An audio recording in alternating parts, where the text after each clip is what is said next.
He wasn't meant to be found like this, not buried halfway beneath a drift of wind-packed snow, not with his body locked in stillness, as if winter itself had claimed him and refused to let go.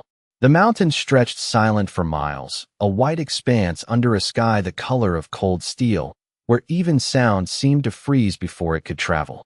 Staff Sergeant Daniel Hayes stood at the edge of that silence, breath rising in thin clouds, boots sunk deep into powder that swallowed each step whole, and for a moment, just a moment, he thought he was already too late. The shape ahead of him didn't move, didn't breathe, just a dark outline against endless white, half-covered, forgotten by everything but the storm. Hayes didn't call out, didn't rush, because somewhere deep in his chest, a quiet, unwelcome truth had already begun to settle. He had seen this before. Not the snow, not the mountains, but the stillness. The kind that comes when something vital slips away without asking permission. He moved closer anyway, each step heavier than the last, the wind whispering low across the ridge like a voice that didn't want him to go any further. The air smelled of ice and distance, sharp enough to sting the back of his throat, and beneath it, faint, almost gone, there was another scent. Familiar, personal. He dropped to one knee beside the body, the cold biting straight through his gear, and brushed the snow away with slow, careful hands. A muzzle, frost clinging to the fur, eyes half closed like they had simply grown tired of staying open. Rex, the name didn't echo. The world didn't answer. It just disappeared into the wind like it had never been spoken at all. The German shepherd lay rigid beneath his touch, his coat stiff with ice, the rise and fall of breath nowhere to be found. No movement, no sound, just wait, just silence. Hayes swallowed hard, his gloved hand hovering for a second over the dog's chest, as if he already knew what he would or wouldn't feel. He pressed down gently. Nothing, not even the faintest hint of life. His jaw tightened, the muscle flickering beneath skin weathered by years and distance and things he never said out loud. "You don't get to do this," he muttered, voice low, almost swallowed by the storm. "Not here." The wind picked up slightly, carrying a thin veil of snow across them both, dusting over Rex's body again like the mountain trying to take him back. Hayes leaned closer, his breath trembling now, not from the cold alone. "We said no one gets left behind." The words hung there, heavier than anything else in the air. A promise. Not just doctrine. Not just training. Something older. Something deeper. His hand slid under Rex's neck, lifting slightly, feeling the unnatural stiffness of a body that had been too long without warmth. Too long without time. Hayes closed his eyes for a fraction of a second, and in that darkness, memories pressed forward, sand instead of snow, heat instead of cold, a different kind of silence that came after everything had already gone wrong. He opened them again quickly, pushing it back. "Not now. Not here." "You hear me?" he whispered, closer now, forehead nearly touching the dog's frozen fur. "I'm not leaving you." The mountain gave nothing in return. No sound, no sign, just the endless white stretching in every direction, uncaring, unmoved. And yet, as Hayes shifted his grip, brushing away another layer of frost from Rex's face, something caught. Not movement. Not exactly. Just the faintest twitch beneath the surface, so slight it could have been imagined. His hand froze mid-motion. He stared, breath held without realizing it, heart thudding once, hard, against his ribs. "No," he whispered, not in disbelief, but in warning, as if afraid to hope too soon. He leaned in closer, eyes locked on the still form beneath him. The wind hushed. The world narrowed. And there it was again. A flicker, so small it almost didn't exist. But it was there. Before we begin, tell me where are witching from. Drop your country in the comments. I'd love to see how far this story travels. The world does not rush back all at once. It lingers in that thin space between something ending and something refusing to end. Hayes does not move for a second, maybe two, maybe longer, because hope can be dangerous out here. Hope makes you careless. And careless men do not make it off mountains like this. His breath slows, forced steady through clenched teeth, as he watches the still form beneath his hands like it might vanish if he looks too hard. The wind shifts again, a low sweep across the ridge, dragging loose snow in soft spirals that whisper against his jacket and settle along Rex's flank. It tries to cover him again, tries to erase what little is left. Hayes exhales slowly and brushes it away with more urgency now, clearing the dog's face, his chest, his shoulders, as if time itself has started ticking somewhere unseen. Stay with me, he murmurs, voice firmer now, not pleading but commanding, the way he used to when everything depended on being heard the first time. His glove presses again against Rex's ribcage, searching, waiting. Nothing. Or maybe something too faint to trust. His pulse begins to pound harder, louder than the wind, louder than reason. He cannot feel his fingers anymore. The cold has crept in past the fabric, past the layers, settling into bone like it has nowhere else to be. He flexes them once, twice, forcing movement back, refusing to let his body fail before his will does. You are not done, he says under his breath, leaning closer, his forehead nearly brushing the frozen fur again. You hear me, Rex? You are not done. The words hang there, not for the mountain, not for the storm, but for something quieter, something inside the space between them. Hayes shifts his position, dropping both knees into the snow now, ignoring the bite of cold that shoots up through his legs, anchoring himself beside the dog like he is bracing against something unseen. His pack slides from his shoulder with a dull thud into the snow, half buried instantly, forgotten. None of that matters. Only this. Only him. He adjusts Rex's head gently, careful not to force movement where there should be none, aligning the neck the way he remembers from training long ago, the kind of training most men hope they never have to use. The kind that comes back not as memory, but as instinct. Come on, he whispers, quieter now, almost a breath against the air. One more fight. That is all I am asking. His hands move to Rex's chest again, pressing down carefully, rhythm steady. Deliberate, counting without speaking the numbers out loud. The snow beneath them compresses with each motion, a soft crunch that blends into the hush of the mountain. Press, release, press, release. Time stretches. Seconds lose their shape. There is no horizon anymore, no distance, no sense of how long he has been here or how long he has left. Just the rhythm, just the refusal to stop. The cold tightens around him, creeping further, wrapping around his shoulders, his back, his lungs, making each breath a little sharper, a little thinner. He ignores it. He has ignored worse. He leans down again, closer this time, placing his ear near Rex's muzzle, listening not just with his ears, but with everything in him that still believes. For a moment, there is nothing, then something. Not a breath exactly. Not yet, but a whisper of warmth against his skin. So faint it could be memory. His eyes snap open, sharp, searching, his body suddenly alert in a way that cuts through the cold like fire. There you are, he breathes. The words barely sound, more relief than speech. His hands return to the rhythm, more urgent now, more certain, as if he has crossed an invisible line where doubt no longer belongs. Around them, the mountain remains unchanged. Still, endless, unforgiving. But something small has shifted inside that silence. Something that refuses to be buried. Hayes leans closer again, voice low, steady, carrying the weight of every mile they have ever walked together. You do not get to check out on me here, he says. Not after everything. Not after all of it. The wind rises slightly, tugging at his jacket, pulling at the edges of the moment like it wants to break it apart. He presses on. Press. Release. Press. Release. And then, beneath his hands, a tremor. Not imagined. Not uncertain. Real. Small. Fragile. But real. The tremor does not last long, but it changes everything. Hayes freezes again, not from cold this time, but from the weight of what that small movement means. His hands hover over Rex's chest, unsure for a fraction of a second, as if pressing too hard might steal the moment away. The mountain holds its breath with him. The wind quiets just enough to let the silence feel alive instead of empty. That is it, he whispers, voice rough but steady, like he is speaking to something fragile that might slip away if he raises it even slightly. Stay right there. Do not you go anywhere. His hands return to the rhythm, more careful now, more precise, each press guided by something deeper than training, something built over years of trust that never needed words. Press. Release. Press. Release. Beneath his palms, the stiffness begins to soften, just a little, like ice remembering what it means to be water. Hayes leans closer again, his ear near Rex's muzzle, his breath held tight in his chest. There it is again. Faint, uneven, but real. A whisper of air that was not there before.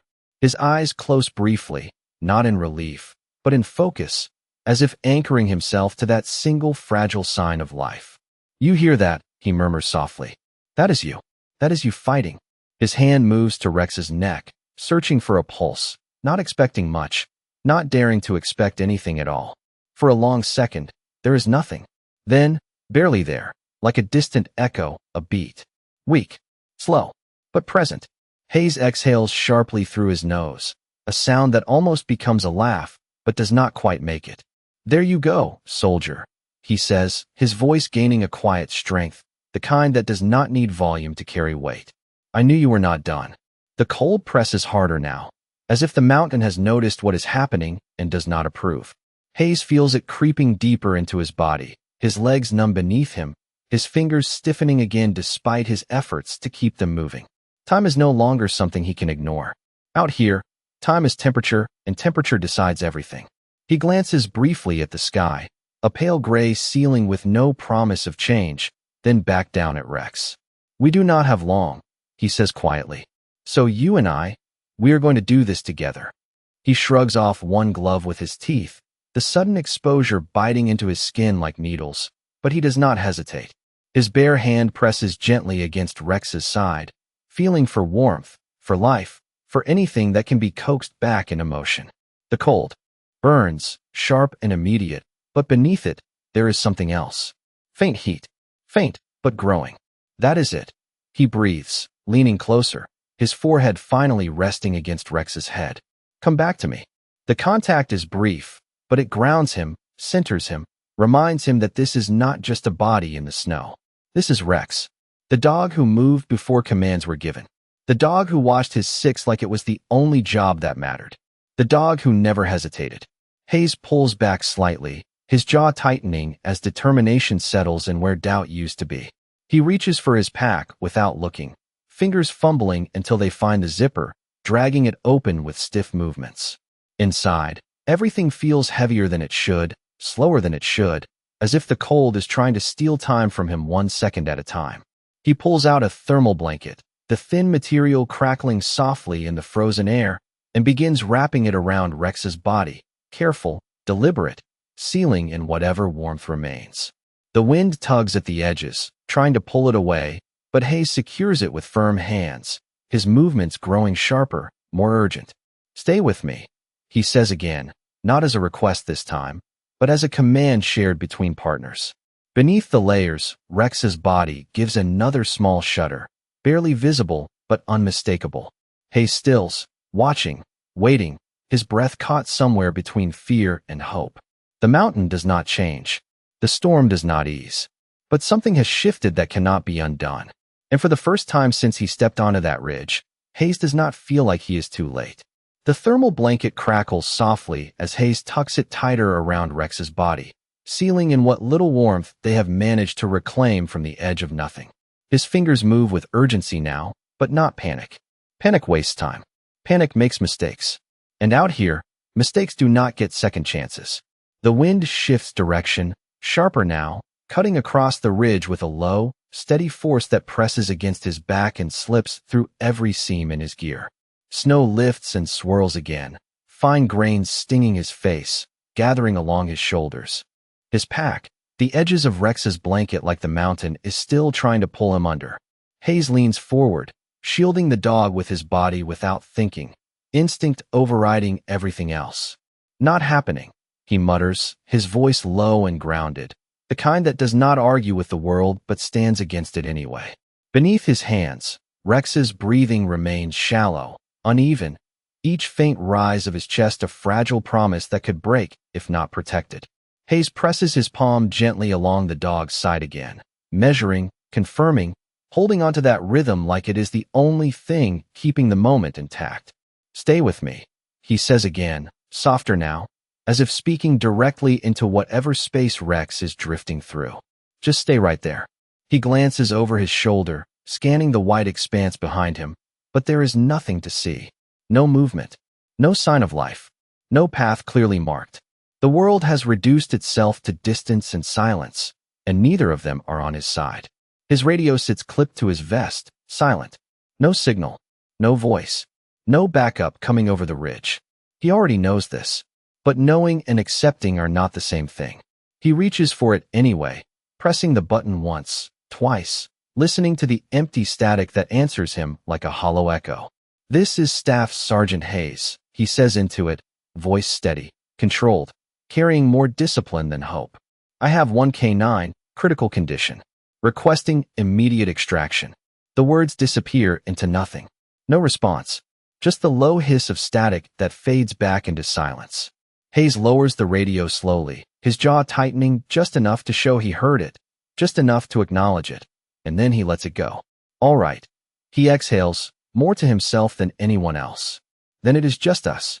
He shifts his weight, testing his legs, feeling the heaviness there, the stiffness creeping in from kneeling too long in one place. He cannot stay here. Not like this. The mountain will win if he does. He knows it the same way he knows how to breathe. He slides one arm carefully beneath Rex's body, the other bracing along the dog's shoulders, lifting just enough to gauge the weight. The balance. Rex is lighter than he should be, but right now even light feels heavy. Every ounce matters when the cold is already working against you. Hayes pauses, steadying himself, adjusting his grip so that the blanket stays wrapped tight, so that no heat escapes, so that nothing slips loose in the process. "You carried me once," he murmurs, almost to the wind, almost to memory. "My turn." He tightens his hold and lifts. The movement is slow, controlled, every muscle in his body engaging at once, pushing against resistance that feels thicker than air, heavier than gravity. His legs tremble slightly as he rises, not from weakness, but from the sheer demand of it. Snow shifts beneath his boots, unstable, uncertain, but he adjusts, grounding himself, finding balance where there is none offered. Rex's head rests against his chest, unmoving except for the faintest hint of breath that brushes against the fabric of his jacket. Hayes tilts his chin down briefly, just enough to check, just enough to reassure himself that it is still there. It is. Barely. But it is. "That is it," he says quietly. "Keep that going." The wind picks up again, louder this time, no longer whispering but pressing, testing, as if aware that something is changing, something is being taken back from it. Hayes squares his shoulders into it, leaning forward slightly, shifting his stance into motion. One step, then another, each one deliberate, each one earned. The ridge stretches ahead, featureless and unforgiving, but somewhere beyond it is lower ground, shelter, something that does not try to take what little remains. He does not look back. There is nothing behind him worth returning to. The cold wraps tighter around his body as he moves, trying to slow him, trying to wear him down one step at a time. His breath grows heavier, visible in short bursts that vanish as quickly as they appear. But he keeps moving, because stopping is not an option. Not anymore.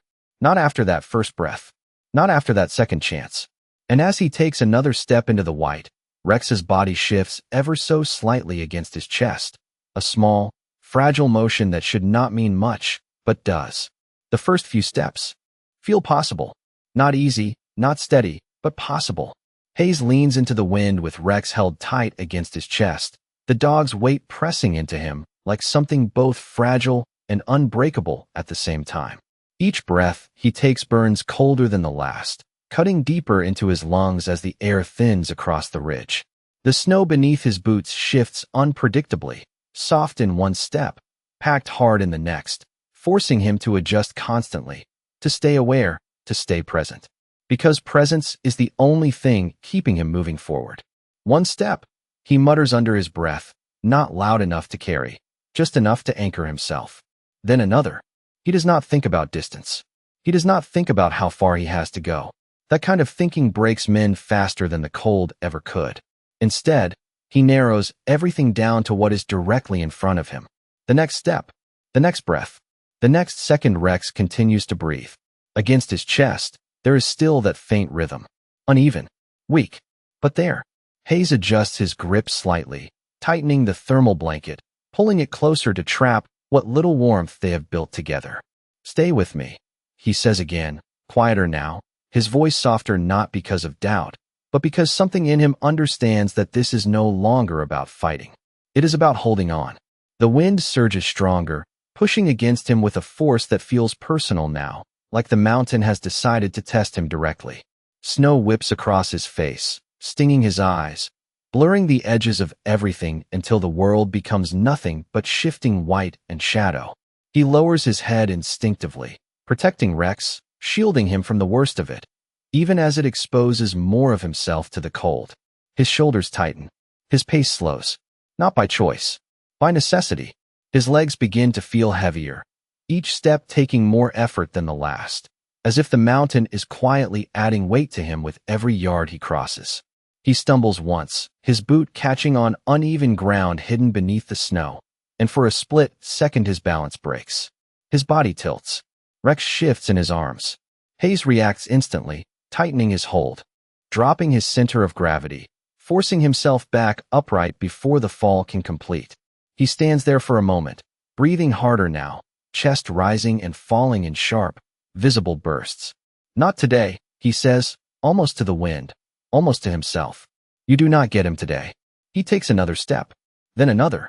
The rhythm returns, slower, heavier, but still forward. And then something changes. It is not the wind, not the snow. It is inside him. A subtle shift at first, barely noticeable, like the body whispering something the mind does not want to hear. His fingers tighten involuntarily around Rex, then loosen, then tighten again, as if they are forgetting what they are supposed to do. He flexes them, trying to bring sensation back, but the feeling is delayed, dull, distant. The cold is no longer just outside him. It is moving inward. "No." He exhales, shaking his head slightly as if he can push it back. "Not now."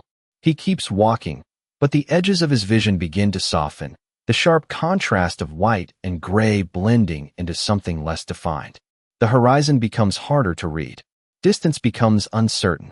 His breathing grows uneven, not from exertion alone, but from something deeper, something quieter. He knows this feeling. He has been briefed on it, trained for it. The slow creep, the subtle pull, the body asking for rest in a place where rest means something else entirely. Hayes tightens his jaw, forcing focus back into his eyes, grounding himself in the only thing that matters.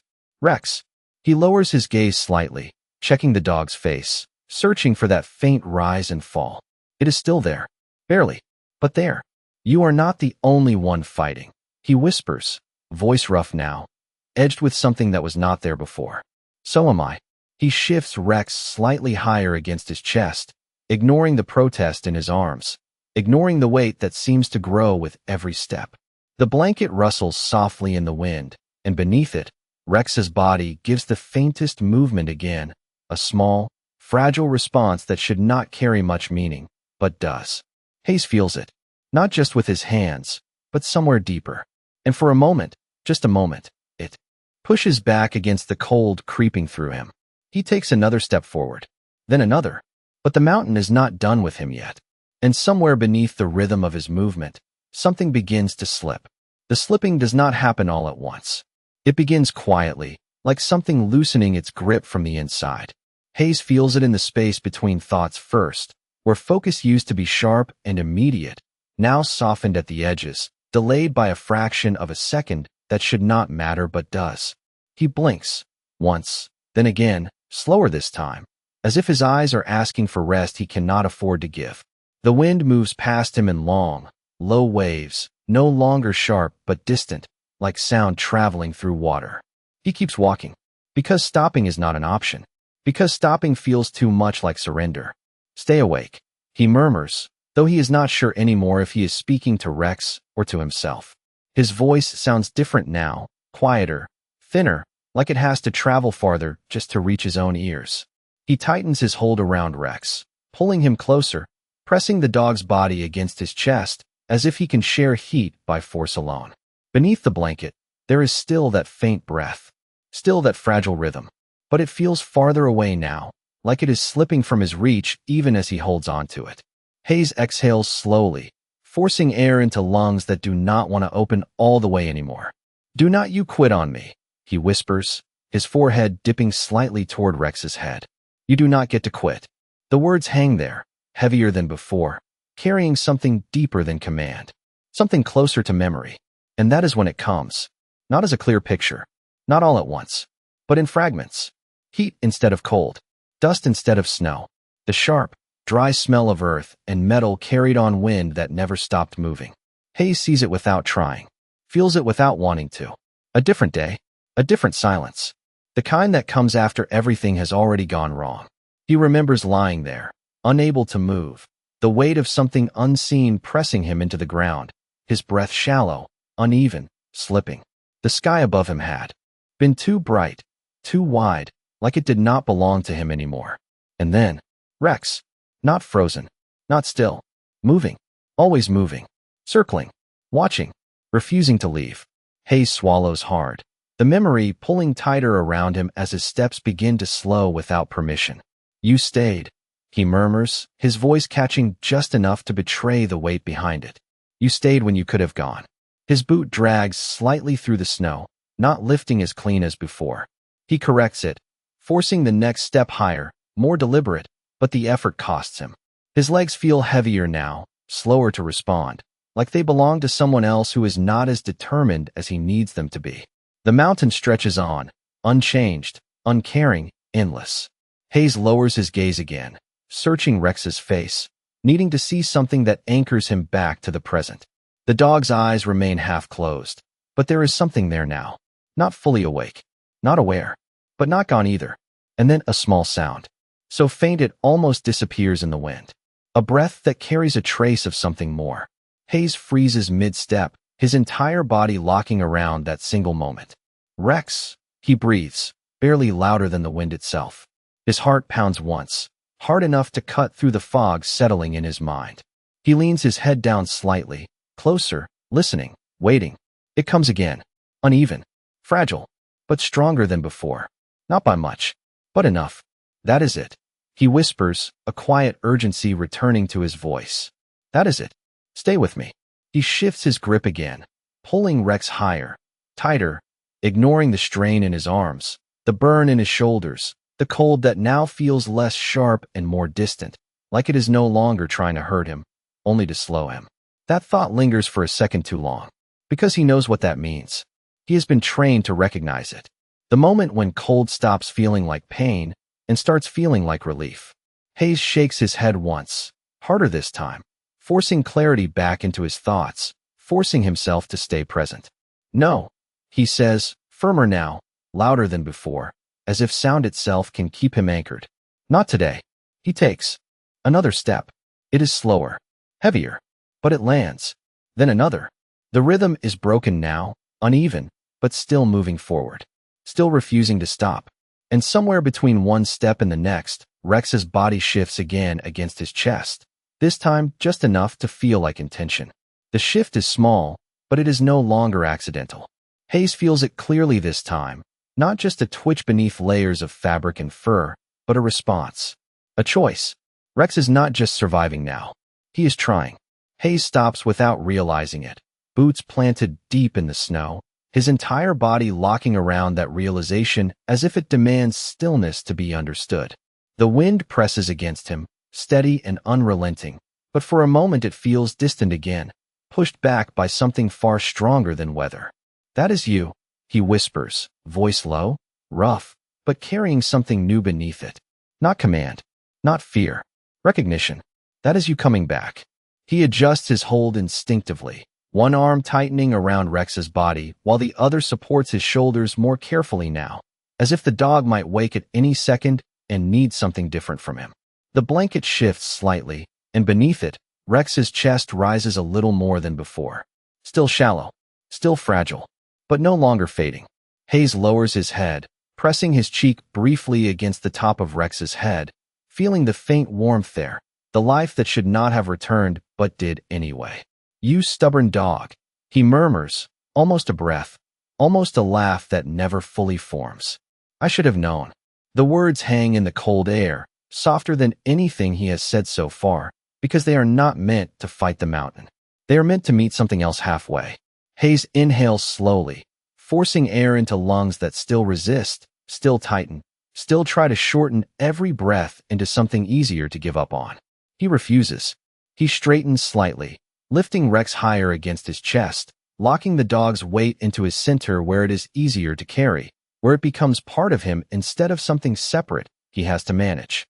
"All right," he says quietly, voice steadier now despite the tremor running through his body. "Then we are not done." He takes another step. It lands harder than before, less controlled, but it holds.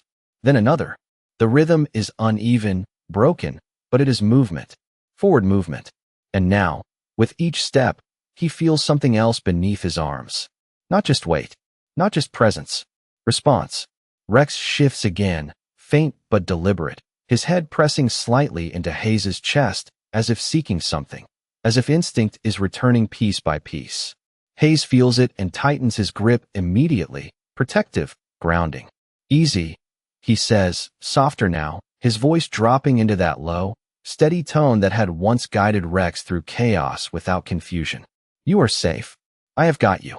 The words come naturally, not forced, pulled from somewhere older than memory, somewhere built through repetition and trust that never needed explanation. The wind rises again, louder now, curling around them in sharp currents that try to steal warmth, steal balance, steal focus. Hayes leans into it, his body adjusting automatically, every step angled, every movement deliberate. But something has changed. The cold is still there. The weight is still there. The distance has not shortened. And yet, he is no longer alone in the fight. Rex's breathing grows slightly stronger, still uneven but more present, more insistent, like something inside him has decided not to fade quietly. Hayes hears it, feels it, carries it with every step, and it pulls him forward just as much as his own will does. "That is it," he says again, almost under his breath, almost like a rhythm now. "Stay with me." Just like that. His vision flickers again at the edges, the soft blur threatening to creep back in, but this time he catches it faster, grounds himself quicker. He shifts his focus downward, not to the endless white ahead, but to Rex, to the rise and fall of his chest, to the warmth slowly returning beneath his hands, to the life that refuses to let go. "You pulled me out once," Hayes murmurs, voice quieter now, more personal, as if the mountain no longer matters enough to hear it. "You remember that?" He takes another step, slower now, heavier, but certain. "You do not get to leave before I return the favor." The wind howls louder, sweeping across the ridge, carrying snow in long, blinding streaks that try to erase everything in front of him. Hayes lowers his head again, pushing through it, step by step, his body moving more from instinct now than strength. And then, beneath the blanket, Rex lets out a faint sound. Not a bark, not a whine, just a breath that carries something more than air, something closer to awareness. Hayes freezes again, heart pounding once, hard enough to cut through everything else. "Rex," he breathes, the name no longer heavy with fear, but with something else entirely, something alive. And for the first time since the mountain tried to take him, it feels like Rex is answering back. The sound is small, almost swallowed by the wind, but it is unmistakable. Hayes does not move at first, as if any sudden shift might break whatever fragile line Rex has just crossed. His breath catches halfway in his chest, held there by something deeper than fear. Then slowly, carefully, he lowers his head, bringing his ear closer to Rex's muzzle again. The warmth is no longer imagined. It is there, faint, uneven, but real enough to feel against his skin. "Yeah," he whispers, voice softer than the snow settling around them. "I hear you." The words do not carry far, but they do not need to. They land where they are meant to. Hayes exhales slowly, a long breath that trembles at the edges, and for a brief moment, something inside him loosens. Not weakness, not surrender, just the weight of not being alone anymore. He shifts Rex slightly in his arms, adjusting his hold so the dog's head rests more securely against his chest, closer to his own heartbeat, as if the rhythm might guide him back the rest of the way. "Stay with that," he murmurs, almost like a quiet instruction passed between partners. "Follow it." The wind surges again, sharper now, pushing hard against his side, forcing him to lean into it with more effort than before. His legs protest immediately, slower to respond, heavier with each step as fatigue settles deeper into muscle and bone. The ground beneath him dips slightly, the ridge beginning to slope downward in a way that is almost invisible beneath the snow, but Hayes feels it. Not with his eyes, with his body. The shift in balance. The subtle change in resistance. Lower ground. It is not much, but it is something. That is it, he says, a quiet breath of relief threading into his voice without permission. We are getting there. He takes another step, then another, letting gravity work with him now instead of against him, though it comes with its own danger. The slope is uneven, hidden beneath layers of wind-packed snow that conceal dips, rocks, and edges that cannot be seen until they are already underfoot. His boot slips slightly on the next step, sliding an inch too far before catching. His body reacts instantly, tightening, shifting, pulling Rex closer to protect him from the movement. He steadies himself, breath sharp, eyes narrowing as he recalibrates. Easy, he mutters, more to himself than anything else. One step at a time. Beneath the blanket, Rex shifts again, a little stronger now, his head pressing faintly into Hayes' chest as if seeking something familiar. Hayes feels it immediately, his grip tightening, his chin lowering just enough to check. You are waking up, he says quietly, a trace of something warmer in his voice now, something that does not belong to the cold. About time. The dog's breathing is still uneven, still fragile, but it carries more presence now, more insistence, like something inside him has chosen not just to survive, but to return. Hayes listens to it with every step, letting it set the pace, letting it pull him forward when his own strength begins to falter. His vision flickers again at the edges, the world softening into blurred lines of white and gray. But this time he grounds himself faster, anchoring his focus on Rex, on the weight in his arms, on the life that is no longer slipping away. Do not go quiet on me now, he murmurs, voice low, steady, almost a rhythm again. You came this far. You finish it. The wind begins to ease slightly as the slope continues downward, not gone, but less punishing, less direct. The air shifts too, subtly, carrying a faint scent that does not belong to open ridge. Something warmer, something sheltered. Hayes lifts his head just enough to scan ahead, eyes narrowing through the haze, searching for anything that confirms what his instincts are telling him. At first, there is nothing, just more white, more distance, then a break. Not large, not obvious, but enough. A darker line against the snow, low and uneven, like the edge of something that blocks the wind instead of feeding it. Hayes exhales slowly, his shoulders dropping just a fraction as recognition settles in. Rocks, a natural outcrop, shelter, not safety, not yet, but a chance. We are not done, he says quietly, shifting his grip again, tightening his hold as if preparing for the last stretch. But we are close. He takes another step, then another, each one pulling them closer to that thin line between exposure and cover. Beneath his arms, Rex lets out another faint sound, slightly stronger this time, carrying a trace of awareness that was not there before. Hayes hears it, feels it, and something in his chest tightens in response, not from strain, but from something deeper. I know, he whispers, his voice steady now despite everything pressing against him. I know. And as he moves forward into that narrow promise of shelter, the mountain behind him does not chase. It simply waits. The break in the wind is subtle at first, almost something imagined by a mind that has been pushed too far for too long. But as Hayes steps closer, the air changes in a way that cannot be mistaken. The force that had been pressing against him begins to soften, not gone, but diverted, slipping around the jagged line of rock ahead instead of cutting straight through him. He exhales slowly, the sound catching in his chest, not from weakness, but from the sudden absence of resistance that had defined every step until now. There it is, he murmurs, voice low, steady, as if speaking too loudly might undo it. The outcrop rises just enough to break the wind, a natural wall shaped by time and weather, its dark surface cutting through the endless white like something grounded, something real. Hayes closes the distance one careful step at a time, his legs heavy, his movements slower now but more certain, guided by something deeper than strength. Beneath his arms, Rex shifts again, a little stronger, a little more aware, his breathing no longer just survival, but something closer to presence. Hayes feels it immediately, his grip tightening just enough to steady the movement. Easy, he says quietly, his voice dropping into that familiar tone again. You are all right. I have got you. The words come without effort, carried by habit, by trust, by something built long before this mountain tried to take them both. He reaches the edge of the rock and steps into its shadow, the difference immediate, almost shocking. The wind dulls to a low hum, the biting edge of it reduced to something that no longer commands his full attention. The air feels thicker here, less hostile, as if the world has finally allowed them a small corner where survival is possible. Hayes lowers himself carefully, one knee sinking into the snow, then the other, his body resisting the motion at first before giving into it. He does not collapse. He does not let himself fall. He controls the descent, even now, even here. Rex remains held close until the last possible moment. Then Hayes shifts him gently, laying him against the rock face where the wind cannot reach him directly, the thermal blanket still wrapped tight around his body.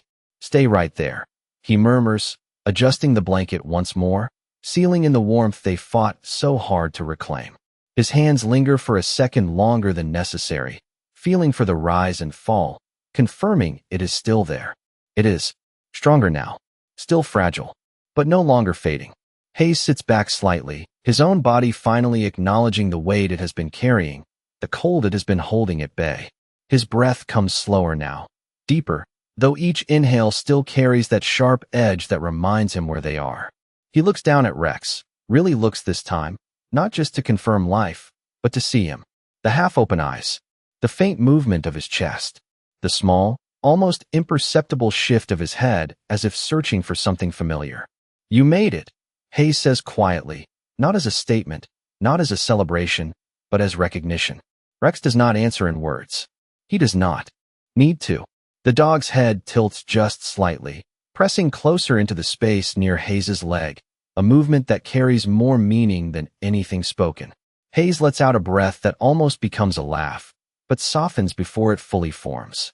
He reaches down, his hand resting gently along Rex's neck, fingers brushing through fur that is no longer rigid with ice. Took you long enough, he murmurs, the edge of something warmer threading through his voice now. The mountain remains around them, vast and silent and indifferent.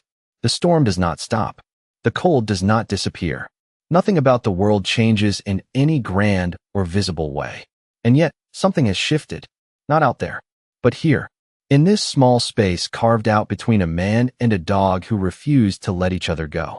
Hayes leans back against the rock slightly, his eyes closing for just a second, not in surrender, but in trust. The kind that comes only after something has been held onto long enough to believe it will not disappear the moment you look away. Beside him, Rex breathes. Slow, uneven, alive. Hayes opens his eyes again, not rushing, not searching, just present. His hand remains where it is, steady, grounded, a quiet anchor between them. We are not finished, he says softly, almost to himself, almost to the space between them. Not a promise, not a command, just truth. Because some battles do not end when the storm breaks. They end in moments like this.